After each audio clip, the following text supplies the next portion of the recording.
कहानी की शुरुआत में हम यांग जीसू नाम के साइंटिस्ट को देखते हैं जो अपनी मरी हुई बेटी को जिंदा करने के लिए उस पर एक्सपेरिमेंट्स कर रहा था। अपनी रिसर्च को लेकर वो इतना पागल हो चुका था कि उसने अपने असिस्टेंट तक को मार दिया था जो उसे रोकने की कोशिश कर रहा था। यांग अपनी बेटी को इंजेक्शन लगाने ही वाला था कि तभी कुछ लोग दरवाजा तोड़कर उसकी लैब में घुस जाते हैं और उसे समझाते हैं कि इस दवाई से उसकी बेटी ठीक नहीं होगी। अगर वो जिंदा हो भी गई तब भी वो पहले जैसी कभी नहीं रहेगी। यांग उन्हें कहता है कि मेरा ये फार्मूला काम करता है, मैंने खुद को भी ये इंजेक्शन लगाया है और देखो मैं तुम्हारे सामने जिंदा खड़ा हूँ। डॉक्टर जैसे ही अपनी बेटी को वैक्सीन का डोज देने जाता है, मजबूरन पुलिस को उस पर गोली चलानी पड़ती है। उन लोगों ने उसकी सारी दवाइयां अपने कब्जे में कर लीं, लेकिन जैसे ही वो उसे अरेस्ट करने जा रहे थे, अचानक वहां पर एक हाई मैग्नीट्यूड का भूकंप आया और उनके पास की सारी बिल्डिंगें ताश के पत्तों की तरह ढहने लगीं। यांग जानता था कि अब वो नहीं बचने वाले, इसलिए वो बिल्डिंग गिरने से पहले अपनी बेटी को वो वैक्सीन लगाना चाहता था, पर वो ऐसा कर पाता उससे पहले ही बिल्डिंग भूकंप की चपेट में आ गई और वो सभी उसके नीचे दबकर मर गए। ये भूकंप कोई मामूली भूकंप नहीं था, इसकी वजह से पूरी दुनिया बंजर बन गई। अब लोगों के पास पीने के लिए साफ पानी नहीं था और सभी लोग साफ पानी के लिए सिर्फ बारिश पर निर्भर थे जो साल भर होने का नाम नहीं लेती थी। जो लोग इस भूकंप में बच गए उन्होंने अपने छोटे छोटे कैंप बना लिए थे और इन लोगों को जिंदा रहने के लिए हर दिन साफ पानी और खाने की तलाश में इधर उधर भटकना पड़ता था। हम यहाँ पर किम नाम के एक लड़के को देखते हैं जो आज शिकार के लिए किसी जानवर की तलाश कर रहा था। अपने कैंप से कुछ दूर आते ही उसे एक क्रोकोडाइल दिखाई दिया जो सूखे की वजह से बाहर निकल आया था। किम ने बिना देर किए उसे तीर मारा और उसके मरने का इंतजार करने लगा। जब कुछ देर बाद उस मगरमच्छ का शरीर हिलना बंद कर देता है तो उसे लगा कि वो मर चुका है। किम धीरे धीरे उसकी ओर जाता है, लेकिन जैसे ही उस मगरमच्छ को उसकी आहट महसूस हुई उसने उस पर हमला कर दिया। किम अपनी जान बचाने के लिए एक कार में जाकर छुप जाता है, पर वो मगरमच्छ उसका इतनी आसानी से पीछा नहीं छोड़ता। वो उसे खाना चाहता था, इसलिए वो कार की खिड़की तोड़कर कार के अंदर घुसने की कोशिश करता है। किम उसके मुंह का निवाला बनने ही वाला था कि तभी वहां उसका दोस्त डैनियल आ जाता है और उस मगरमच्छ की पूंछ पकड़कर उसे कार से बाहर निकालता है, जिसके बाद वो अपनी तलवार से उस मगरमच्छ का सिर काटकर उसे मार डालता है। किम और डैनियल जो भूकंप से पहले एक दूसरे को जानते भी नहीं थे, अब वो एक दूसरे के बहुत अच्छे दोस्त बन गए थे। उन्हें खाने के लिए जो भी मिलता था वो उसे आपस में बांट लेते थे। इसके बाद हम हाना नाम की एक लड़की को देखते हैं जो अपनी दादी के साथ कैंप में रहती थी। जब से भूकंप आया था तब से उनकी जिंदगी काफी बदल गई थी। हाना की दादी को लगता था कि लोगों में इंसानियत अभी भी जिंदा है और ये मुश्किल वक्त जल्द ही कट जाएगा, लेकिन हाना को कभी ऐसा नहीं लगा कि सब कुछ ठीक होने वाला है, क्योंकि उसने पिछले कुछ महीनों में इंसानों को जानवर बनते हुए देखा था। लोगों ने अपनी भूख मिटाने के लिए मरे हुए इंसानों को ही खाना शुरू कर दिया था और जो लोग ऐसा नहीं कर रहे थे वो भी धीरे धीरे क्रिमिनल्स बनते जा रहे थे। उसे तो अब याद भी नहीं है कि भूकंप से पहले की दुनिया कैसी थी। उधर हम डैनियल को देखते हैं जो उस मगरमच्छ को काटकर उसका मीट कैंप के लोगों को बेच रहा था। एक औरत डैनियल के पास आती है और उसे ढेर सारी ज्वेलरी देते हुए कहती है इनके बदले में उसे उस मगरमच्छ की पूरी पूंछ चाहिए। लेकिन किम उस गोल्ड के बदले इतना सारा मीट देने से मना कर देता है क्योंकि उसके गोल्ड की अब कोई कीमत नहीं थी। वो बोला, भूकंप को आए हुए 3 साल हो चुके हैं और लोग भूख से मर रहे हैं। उन्हें खाने और पानी की जरूरत थी, न कि किसी कीमती चीज की, भले ही उनकी कीमत करोड़ों में क्यों ना हो। अगर आपके पास कुछ खाने के लिए है तभी हम आपको कुछ देंगे, नहीं तो हम कुछ नहीं कर सकते। उसकी बात सुनकर वो औरत निराश हो जाती है। उसे परेशान देख डैनियल से रहा नहीं जाता और वो उसे एक सांप देते हुए कहता है कि आज ये तुम्हारा आखिरी बार है, इसके आगे मैं तुम्हारी मदद नहीं कर सकता। कुछ ही देर में वहां हाना भी आ जाती है। डैनियल हाना को अपनी बेटी की तरह मानता था और उसका ख्याल रखना ही उसकी लाइफ का पर्पस था। हाना उसे हर बार की तरह खाने के बदले में एक पेंटिंग देती है जिसे डैनियल खुशी खुशी अपने पास रख लेता है। किम हाना को पसंद करता था, लेकिन उसे कभी अपने दिल की बात बोलने का मौका नहीं मिला क्योंकि उसे डर था कि कहीं हान उसे मना ना कर दे। वो बात कर ही रहे थे कि तभी कुछ लोग उनके कैंप में घुस जाते हैं और तोड़ फोड़ करने लगते हैं। डैनियल ने उन्हें पहले कभी नहीं देखा था, लेकिन उनकी हरकतें बता रही थीं कि ये लोग गुंडे मवाली थे। उनमें से एक उन्हें कहता है कि वो लोग पुलिस से हैं और वो किसी की तलाश कर रहे हैं। वो कैंप के लोगों को एक स्केच दिखाते हैं और सबसे उस आदमी के बारे में पूछते हैं। हालांकि स्केच तो बस एक बहाना था। उस स्केच की आड़ में वो अपने पसंद के किसी भी आदमी या औरत को अपने साथ चलने के लिए कह रहे थे। एक आदमी जब उनके साथ जाने से मना करता है तो वो उसका हाथ काट देते हैं, जिसे देखकर कैंप के बाकी लोग डर जाते हैं। डैनियल चुपचाप अपने काउंटर पर खड़ा उन लोगों को देख रहा था। वो कुछ भी नहीं करता और उन्हें जो चाहिए उन्हें वो ले जाने देता है। पर तभी उनमें से एक की नज़र हाना पर पड़ती है। वो उसे अपने साथ ले जाना चाहता था, इसलिए वो सब उसके साथ ज़बरदस्ती करने लगते हैं। किम उसे बचाने के लिए उन लोगों से फाइट करता है, लेकिन वो लोग उसे बहुत मारते हैं। जब पानी सिर के ऊपर चला गया तो डैनियल उन्हें रोकने के लिए बीच में कूद पड़ा। वो उन्हें बहुत मारता है और उनसे पूछता है कि तुम्हें किसने भेजा है। इसी बीच उसने ये भी नोटिस किया कि उनके पास पीने के लिए साफ पानी भी था। एक आदमी बहुत मार खाने के बाद उसे बताता है कि यहाँ से कुछ किलोमीटर दूर एक अपार्टमेंट है जहाँ कुछ लोग रहते हैं और वही हमें पीने के लिए साफ पानी देते हैं। डैनियल उन लोगों को जाने देता है और कहता है कि उनमें से कोई भी उसे दोबारा यहाँ दिखाई नहीं देना चाहिए। एक दिन जब किम और डैनियल शिकार के बाद अपने कैंप में लौटे तो उन्होंने देखा कि सूट बूट पहने कुछ लोग हाना और उसकी दादी से बात कर रहे थे। डैनियल उन लोगों को हाना से दूर रहने को कहता है, लेकिन उसकी दादी उसे बताती है कि ये लोग उसी अपार्टमेंट से आए हैं जिसके बारे में वो आदमी बात कर रहा था। उनमें से एक लड़की जिसका नाम चोई था, वो डैनियल से कहती है कि हमारे पास पीने का साफ पानी और खाने का बहुत सारा सामान है और हम हाना को अपने साथ ले जाना चाहते हैं। डैनियल हाना को ऐसे ही कुछ अनजान लोगों के साथ नहीं भेजना चाहता था, लेकिन वो लोग डैनियल को बहुत आसानी से इस बात का भरोसा दिला देते हैं कि अपार्टमेंट की जिंदगी यहाँ से बहुत बेहतर है। वो कहते हैं कि वहाँ पर हाना की उम्र के ही बहुत सारे बच्चे हैं जिनके साथ रहकर हाना बहुत कुछ सीख सकती है। किम भी हाना के साथ जाना चाहता था, पर चोई उसे बताती है कि हम सिर्फ उन्हीं लोगों को अपने साथ लेकर जाते हैं जिनका खुद का परिवार हो। डैनियल को पता था कि ये जगह सुरक्षित नहीं है और उन लोगों के चमकते हुए चेहरे देखकर उसे साफ पता चल रहा था कि इन लोगों की जिंदगी उनसे कहीं बेहतर है। इसलिए वो भी हाना को उन लोगों के साथ जाने के लिए कहता है। हाना जाने से पहले किम को एक पेंटिंग देती है जो उसने कल रात को ही बनाई थी। किम समझ जाता है कि वो भी उसे पसंद करती है। वो हाना से कहता है कि वो हर हफ्ते उससे मिलने आएगा और इतना कहने के बाद वो दोनों एक दूसरे से अलग हो जाते हैं। किम अब बहुत अकेला महसूस कर रहा था।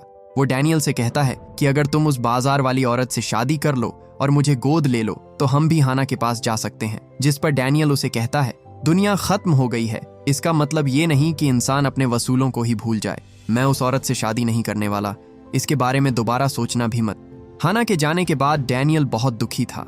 आज उसे नींद नहीं आ रही थी, इसलिए वो शिकार के लिए बाहर चला जाता है। वहीं दूसरी ओर हम हाना और उसकी दादी को देखते हैं जिन्हें वो लोग अपने साथ अपार्टमेंट की ओर ले जा रहे थे। हाना को वहां पर अपनी ही उम्र की एक और लड़की मिलती है और वो उस अपार्टमेंट में जाने के लिए बहुत एक्साइटेड थी। हाना की दादी कई घंटों से पैदल चल रही थीं, जिसकी वजह से उनके पैर में मोच आ जाती है और अब उन्हें आगे चलने में दिक्कत हो रही थी। चोई अपने कुछ लोगों से कहती है कि वो उन्हें पास के ही एक मेडिकल सेंटर में लेकर जाए। हाना भी उनके साथ जाना चाहती थी, लेकिन उसे समझाया जाता है कि उसका आगे बढ़ते रहना जरूरी है। हाना को ये भरोसा दिलाया जाता है कि उसकी दादी जल्द ही उसके साथ होंगी, लेकिन फिलहाल उन्हें आराम की जरूरत है। कुछ मिनट और आगे चलने के बाद हाना देखती है कि मिलिट्री के कुछ लोग अपनी कारों के साथ उनका इंतजार कर रहे थे। हाना उनसे कहती है कि अगर ये गाड़ियां इतनी पास थीं तो आप लोगों ने मेरी दादी को मेडिकल सेंटर क्यों भेज दिया? ये लोग हमारे पास भी तो आ सकते थे। उसे अब कुछ अच्छा नहीं लग रहा था, इसलिए वो आगे जाने से मना कर देती है। मिलिट्री ऑफिसर कहता है कि कोई बात नहीं, हम तुम्हारी दादी के लिए सुबह तक इंतजार कर लेते हैं। वो जैसे ही यहाँ तक पहुँच जाएंगी हम उन्हें भी अपने साथ ले चलेंगे। पर हम देखते हैं कि उनके साथ कुछ बच्चे भी थे जो कल सुबह तक बिना खाना और पानी के बीमार हो जाते। वो दूसरी लड़की हाना को समझाती है कि तुम चिंता मत करो, मेरे दादाजी भी तुम्हारी दादी के साथ गए हैं, ये लोग उन्हें भी कल अपार्टमेंट में ले आएंगे, लेकिन तब तक हम यहाँ नहीं रुक सकते। हाना अपनी दादी के लिए बहुत परेशान हो रही थी, पर वो उन लोगों से ज्यादा देर लड़ नहीं पाती और उसे मजबूरन अपनी दादी के बिना ही वहां से जाना पड़ता है। वहीं दूसरी ओर वो लोग हाना की दादी को मेडिकल सेंटर लेकर जा रहे थे। काफी दूर तक पैदल चलने के बाद भी उन्हें दूर दूर तक कोई बिल्डिंग नजर नहीं आती। वहां बस बंजर जमीन और मलबा पड़ा हुआ था।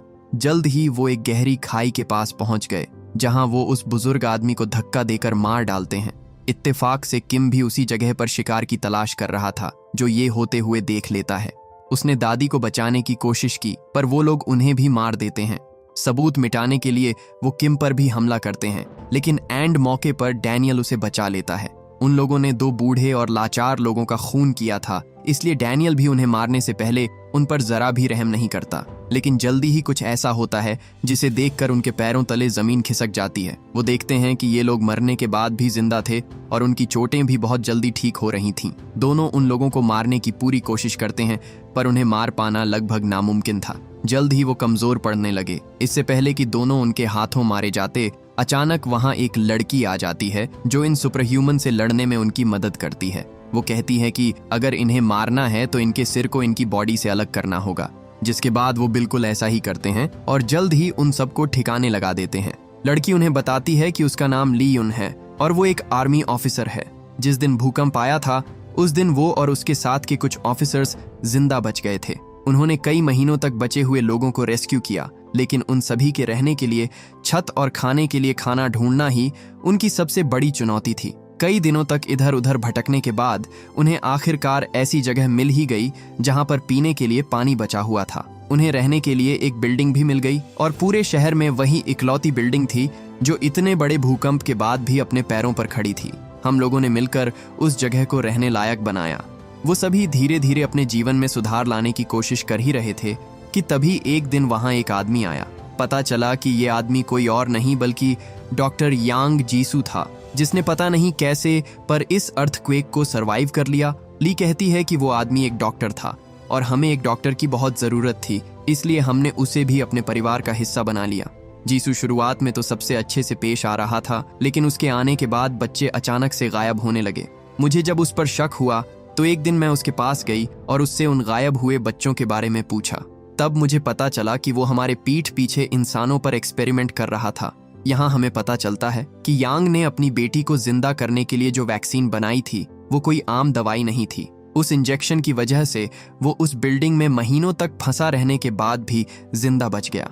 वो ली को बताता है कि उसकी ये दवाई इंसानों का भविष्य है, लेकिन ली को कुछ समझ नहीं आता। तभी सैम नाम का एक ऑफिसर डॉक्टर यांग की मेडिसिन का नमूना दिखाने के लिए दूसरे ऑफिसर को उसकी आंखों के सामने गोली मार देता है।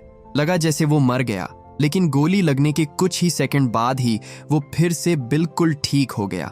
सभी मिलकर ली को समझाने की कोशिश कर रहे थे कि डॉक्टर यांग उनके लिए भगवान से कम नहीं, लेकिन ली को सिर्फ उन बच्चों की परवाह थी जो डॉक्टर के आने के बाद गायब हो गए थे। वो समझ गई थी कि उसकी इस दवाई की कीमत कहीं ना कहीं उन बच्चों को चुकानी पड़ रही थी। वो इसके बारे में सभी को चेतावनी देना चाहती थी, लेकिन ऑफिसर सैम उसे शूट कर देता है, जिसके बाद ली को अपनी जान बचाकर वहां से भागना पड़ता है। उस दिन से वो उन लोगों से भाग ही रही है और अब तो उन्हें रोकना और भी मुश्किल हो गया है। डेनियल समझ गया था कि हाना की जान खतरे में है और अब वो किसी पर भरोसा नहीं कर सकता। दूसरी तरफ हम देखते हैं कि हाना और उसके साथ आए हुए बाकी लोगों का स्वागत किया जाता है। डॉक्टर यांग उन्हें बताता है कि उसके पास उन्हें देने के लिए बहुत कुछ है और यहाँ पर वो सभी सुरक्षित हैं। यहाँ पर उनकी परमिशन के बिना ना तो कोई अंदर आ सकता है और ना ही कोई बाहर जा सकता है। उन सभी को पीने के लिए साफ पानी की एक बोतल दी गई, जिसे पाकर सब लोग बहुत खुश थे। लेकिन हाना अभी भी अपनी दादी के बारे में सोच रही थी।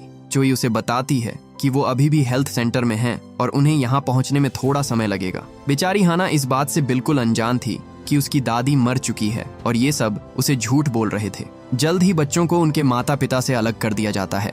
बच्चों के माता पिता उनसे पूछते हैं कि हम अपने बच्चों के साथ क्यों नहीं रह सकते, जिस पर चोई उन्हें कहती है कि ये यहाँ के नियम हैं जिन्हें सभी को फॉलो करना पड़ता है। इन लोगों ने बच्चों के लिए एक एग्जाम सिस्टम भी बना रखा था। जिस बच्चे के एग्जाम में सबसे ज्यादा नंबर आते थे उसके पेरेंट्स को मुफ्त खाना मिलता था और बाकी लोगों की तुलना में ज्यादा पानी दिया जाता था। उन्होंने पूरा सिस्टम ऐसे बना दिया था कि पेरेंट्स अपने बच्चों के बारे में सोचना ही छोड़ दें और उनकी सारी सोच सिर्फ ज्यादा से ज्यादा राशन इकट्ठा करने में लग जाए। हम देखते हैं कि उनके पास सच में पीने के लिए बहुत सारा साफ पानी था और उस पानी को फिल्टर करने की जिम्मेदारी भी बच्चों और पेरेंट्स पर ही थी।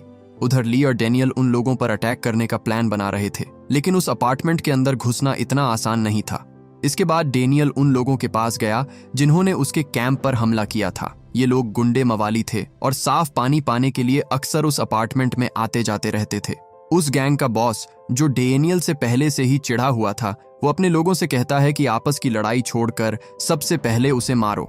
इसके बाद सब एक साथ उस पर टूट पड़ते हैं, लेकिन इतनी तादाद होने के बावजूद भी कोई डेनियल का बाल भी बाका नहीं कर पाता। उसे सिर्फ ये जानना था कि वो उस अपार्टमेंट में कैसे जाते हैं। उनका बॉस उसे बताता है कि वो लोग उन्हें बच्चों और टीनेजर्स के बदले पीने के लिए साफ पानी देते हैं। वही लोग हमें यह भी बताते हैं कि उन बच्चों को किस दिन उन्हें डिलीवर करना है। हम में से कोई भी अपनी मर्जी से उस बिल्डिंग के आसपास भी नहीं भटकता, क्योंकि बिना परमिशन के अगर उनके भरोसे का आदमी भी वहां दिखाई दिया तो उस पर गोली चलाने से पहले वो एक बार भी नहीं सोचते। इसी बीच हम देखते हैं कि हाना को क्लास के बाकी बच्चों से इंट्रोड्यूस करवाया जाता है। ये बच्चे वहां काफी टाइम से थे। हाना नोटिस करती है कि उनमें से कोई भी बच्चा उसे देखकर खुश नहीं था। उन्हें देखकर ऐसा लग रहा था जैसे वो सभी बहुत थके हुए हैं और उन्हें नींद की जरूरत है। चोई उस अपार्टमेंट में एक टीचर थी जिसका काम था बच्चों को डॉक्टर यांग की रिसर्च के बारे में पढ़ाना। हाना के साथ वाली जो लड़की थी वो यहाँ आकर बहुत खुश थी। उसे देखकर ऐसा लग रहा था जैसे उसे यही जिंदगी चाहिए थी, लेकिन हाना वैसी नहीं थी। उसे बस अपनी दादी की चिंता हो रही थी। पढ़ाते वक्त जब चोई देखती है कि हाना का क्लास में ध्यान नहीं है तो वो उसे सबके सामने डांटने लगती है, लेकिन हाना अब उनके झूठ से तंग आ चुकी थी। वो कहती है कि पिछले 2 दिनों से उसने अपनी दादी को नहीं देखा और ऊपर से यहाँ सभी लोग पता नहीं क्यों पर डॉक्टर यांग की तारीफ ही करते रहते हैं। वो बोली, जहाँ से मैं आई हूँ वहाँ लोगों के पास पिछले 7 महीनों से पीने के लिए पानी नहीं है और यहाँ तुम लोगों के पास इतना पानी है कि तुम लोग उस पानी से नहाते भी हो। अगर डॉक्टर यांग इतने ही अच्छे आदमी हैं तो वो थोड़ा पानी उन लोगों में क्यों नहीं बांट देते। चोई हाना को समझाती है कि तुम उन कुछ खास लोगों में से हो जिन्हें जिंदा रहने का हक है। जो लोग बाहर हैं उन्हें जिंदा रहने का कोई हक नहीं, क्योंकि उन्हीं लोगों की वजह से डॉक्टर यांग ने अपनी बेटी को खोया है। कुछ ही देर में वहाँ डॉक्टर यांग भी आ जाता है और वो हाना को बताता है कि वो अपनी दादी से जल्द ही मिल पाएगी। पूरी रात खुले आसमान में पैदल चलने की वजह से उनकी तबीयत थोड़ी खराब हो गई थी, इसीलिए थोड़ा समय लग रहा है, पर तुम चिंता मत करो, वो जल्द ही ठीक हो जाएंगी। यांग उसे पीने के लिए पानी देता है और कहीं ना कहीं वो उसे उस पानी को पीने के लिए फोर्स कर रहा था। हाना समझ जाती है कि यहाँ कुछ तो गड़बड़ है, इसीलिए वो उस पानी को नहीं पीती, पर उसके साथ वाली वो लड़की पानी पी लेती है। वो यांग से कहती है कि वो उनके इस एक्सपेरिमेंट में उनका साथ देना चाहती है, जिसके बाद यांग उसे क्लास के बाद अपनी लैब में आने को कहता है। रात में जब सभी बच्चे सो जाते हैं तो हाना चुपके से अपने बिस्तर से उठकर डॉक्टर यांग की लैब में जाती है। वहां वो देखती है कि यांग पिछले कई सालों से इंसानों पर एक्सपेरिमेंट्स कर रहा था और उसके पास इंसानों के बॉडी पार्ट्स भी थे। उस दूसरी लड़की के पेरेंट्स से वादा किया गया था कि वो शिफ्ट खत्म होने के बाद अपनी बेटी से मिल सकते हैं, लेकिन जब वो काम करने के बाद एक ऑफिसर से अपनी बेटी से मिलने के लिए कहते हैं तो वो ऑफिसर उन्हें पहचानने से ही मना कर देता है। उन लोगों ने कई दिनों से अपनी बेटी को नहीं देखा था, जिस वजह से उनका सब्र टूट जाता है और वो सभी लोगों के सामने उस ऑफिसर से लड़ने लगते हैं। यांग उनसे मिलने आता है और उनसे वादा करता है कि वो उन्हें उनकी बेटी से जरूर मिलवाएगा, लेकिन वो अपनी बेटी से अभी मिलना चाहते थे। जिसके बाद यांग उन्हें अपने साथ चलने को कहता है और उस लड़की के पेरेंट्स भी उसके साथ उसकी लैब की ओर जाने लगते हैं। दूसरी ओर हाना देखती है कि उसकी दोस्त को उन लोगों ने एक स्ट्रेचर से बांधकर उसके सिर पर एक अजीब सा हेलमेट लगाया हुआ था। उसकी गर्दन से एक पाइप जुड़ा हुआ था जिसमें से एक लिक्विड निकलकर एक बोतल में इकट्ठा हो रहा था। उसे अब समझ आ गया था कि उसकी क्लास के सभी बच्चों की गर्दन पर शार्प कट के निशान क्यों थे। यांग ने उन सभी की बॉडी से एक खास तरह का लिक्विड निकाला था ताकि वो उससे अपनी मेडिसिन बना सके। हाना को जब यांग की आवाज आती है तो वो तुरंत एक पर्दे के पीछे छुप जाती है। उस लड़की के माता पिता जब अपनी बेटी की ये हालत देखते हैं तो वो बहुत डर जाते हैं। यांग उन्हें उसे छूने से मना करता है। उस लड़की का पिता उससे अपनी बच्ची की जान की भीख मांगता है। इसी बीच हम देखते हैं कि यांग ने अपनी बेटी के आधे कटे हुए शरीर को अभी तक बचा कर रखा था। वो समझ जाते हैं कि इस डॉक्टर का दिमाग हिला हुआ है, इसलिए वो जल्दी से अपनी बेटी की गर्दन से पाइप निकाल देते हैं, लेकिन पाइप निकलते ही लड़की का दिमाग रिस्पॉन्ड करना बंद कर देता है और उसकी मौत हो जाती है। उन्होंने यांग की सारी मेहनत पर पानी फेर दिया था। गुस्से में वो अपना आपा खो बैठता है और एक धारदार ब्लेड से उन पर हमला कर दोनों को मार डालता है। हाना छिपकर ये सब अपनी आंखों से देख रही थी, लेकिन वो ज्यादा देर तक छिप नहीं पाती क्योंकि यांग शीशे में उसकी परछाई देख लेता है और वो पकड़ी जाती है। उधर डेनियल और ली दोनों सुबह होने का इंतजार करते हैं क्योंकि आज उनके डिलीवरी करने का दिन था। वो सभी जब उस अपार्टमेंट के सिक्योरिटी चेक पॉइंट पर जाते हैं तो उस गैंग के लीडर के चेहरे की इतनी बुरी हालत देखकर उन सोल्जर्स को उन पर शक होने लगता है।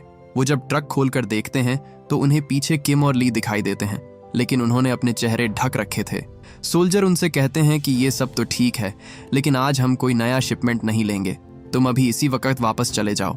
डेनियल अब इतने पास आकर पीछे हटने वाला नहीं था, इसलिए वो उन्हें कुचलता हुआ गेट तोड़कर अंदर घुस जाता है।